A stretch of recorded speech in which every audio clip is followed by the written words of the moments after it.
Security is at the forefront of many consumers' minds at the moment, but for an IT professional, it's an everyday concern. We talked to 3 Cisco-invested companies about their novel approaches to keeping intruders at bay.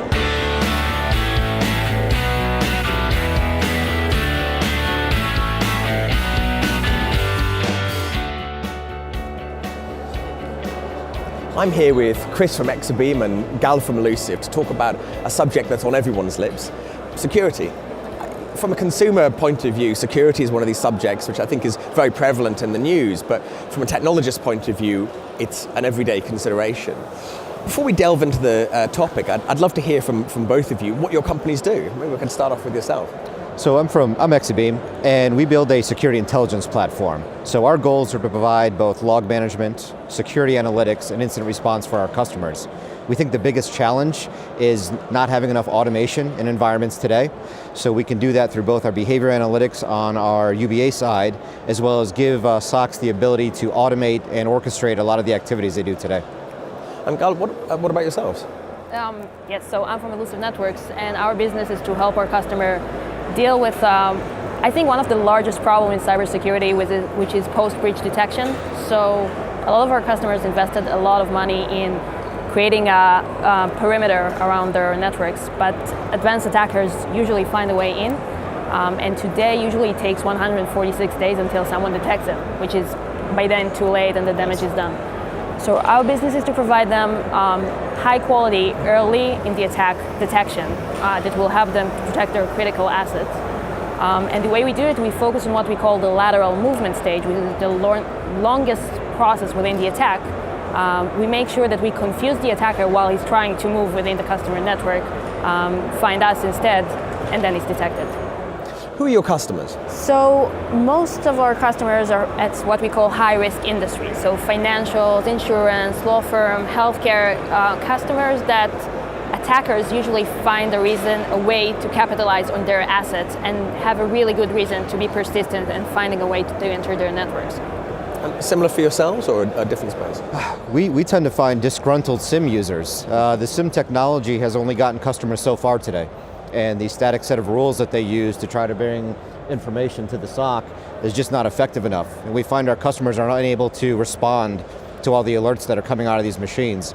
And they appreciate the behavior analytics we provide because it gives them a consolidated view into the activities that are going on. Do you think the market is aware enough to know of the sort of challenges and to be kind of bringing you in ahead of time, or do you typically find that you get a phone call after a situation? Sometimes it is post-breach.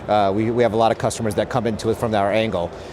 We also leverage a lot of our partner relationships who are out there advocating on behalf of us. As customers are challenged with their current technology today, they're looking for us for a better solution.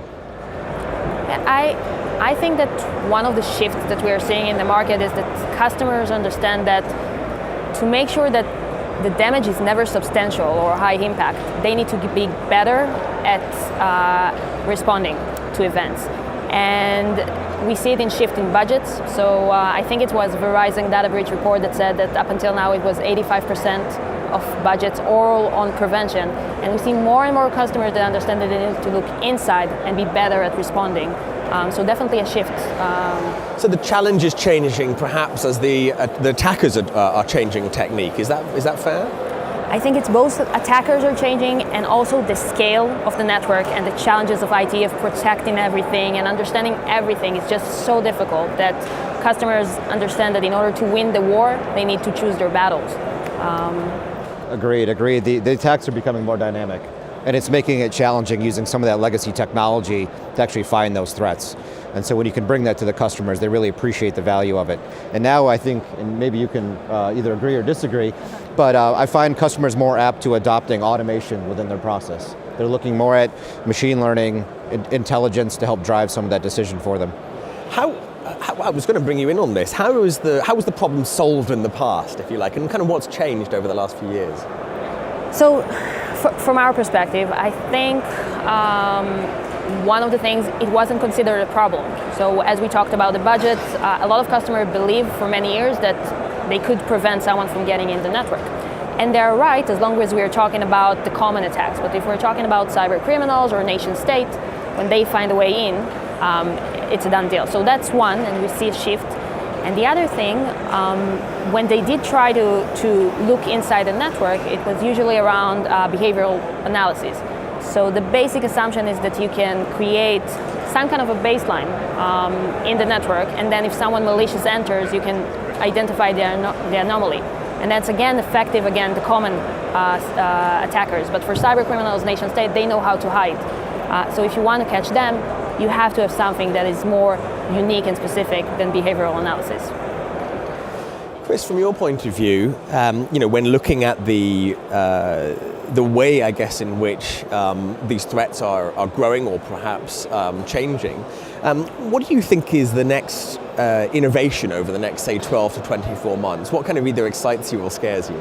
No, good question. I think it's the adoption of automation in our process. I think we need to become more comfortable with technology doing a lot of the groundwork that human beings and engineers have done today. I slightly disagree with your topic on behavior analytics. It's core to our business. We find that profiling users and the activity that they do allows us to model and build a risk around newer activities that we're seeing. And so that's been very effective for our customers in the logging space.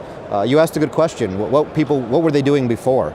A lot of manual work, a lot of searching, a lot of digging in the weeds, trying to find the proverbial needle in the needle stack. And that's why we see these reports from Verizon saying it's taking 80 days or 100 and some odd days to detect some of these threats because of those manual efforts. So this automation, this machine learning, I think it's really going to move security ahead quite a bit in the next few years. So I think it's a fair point. In some aspects of cybersecurity, behavioral analysis and moreover the big data analysis and algorithm and machine learning and doing on top of that are critical. But also, specifically for APT's detection, you need something else from behavioral analysis. You do need multiple tools. I agree with you on that. And one of the things that we've been really motivated by recently is working with Cisco on their PX Grid framework. Because what it allows us to do is we can take our behavioral analytics, push it into that grid of information, and make some intelligence decisions for customers. Allow them to bring the right user onto the network. If a user is questionable, then we can put them in sort of a sub-secure domain or an area that they can't cause too much trouble. So these are the kind of automation steps that I think they're going to help customers out. And that leads to quite neatly into talking about Cisco Investments. Both of your respective companies have had the sort of partnership and the opportunity with working within Cisco Investments, and obviously that adds a number of different benefits. Dolph, from your point of view, what things have you been able to do perhaps working with Cisco that would have been difficult otherwise? So we are very fortunate to have Cisco as a strategic investor for us. I think we get two major benefits from working with Cisco. The first one is validation for our approach. So this is an emerging market. Deception market is something that wasn't around for many years. And when a company like Cisco say, we invest in you, that means they believe in the space. So that's, I think, one of the most important things. The other thing is, obviously, one of the things that we want to do, and we are already doing with Cisco, is looking at network devices and think that we can expand our deceptions into. So that's been very valuable to us. And the third, even though I promised two, so obviously tapping into Cisco amazing technology. We integrate with PX Grid as well, and to be able to offer our customers a complete suite of solution that with us starts with detection and with PX Grid ends with quarantine and remediation, that's something that for us is extremely valuable. Yeah, Gal, you said it very well. I mean, for us, Cisco is like two jigsaw pieces coming together, where we can provide the analytics into their security environment. Now their customers can leverage that information, do better network controls, get the right people on the network, get the right people off the network. So it's fantastic. There's very little overlap in the relationship, so it works out very well. Looking back 5 years, if we were sitting there, I mean, I've been speaking to a lot of businesses that perhaps wouldn't even been around or even conceptualized 5 years ago. And of course, things move so fast. So I realize this is a tricky question, but Chris, I'm going to start with you first. If you imagine over the next 5 years, what is the single biggest thing that, as I say, either it kind of excites you or scares you? Ooh, what excites me? I'd say big data analytics excites me. Creating a platform where customers can ingest more information and leverage analytics to better understand what's going on in their environment. That's held customers back for the last few years. The cost to absorb all this intelligence and telemetry they have on their network has limited them on how much they're actually looking at. And so now to have these larger data lake environments where they can absorb this in and leverage analytics at a larger data scale will pull back and allow them to make better choices and decisions. So that's one of the things that I'm looking forward to. And Gal, from your point of view, when you look forward, what are your thoughts? So I think one of the most exciting thing is, I'm sure what we're going to see in the next couple of years is new disruptive technology in the post-breach area. Deception is one of them. Good incident response is another. Communication tools to C-suite management is another. I think the entire scope and thinking that I need to be better at post-breach is something that will create very exciting technologies over the next few years. Well, it feels to me that within the subject of security especially, things move incredibly fast, both kind of reactively to the threats, but also proactively to the opportunities. And it's been fantastic to talk to you both and get a little bit of an insight. I look forward to coming back next year and seeing what progress has been made and perhaps asking you those tough questions again. Thanks very much indeed. Thank you very much for having us.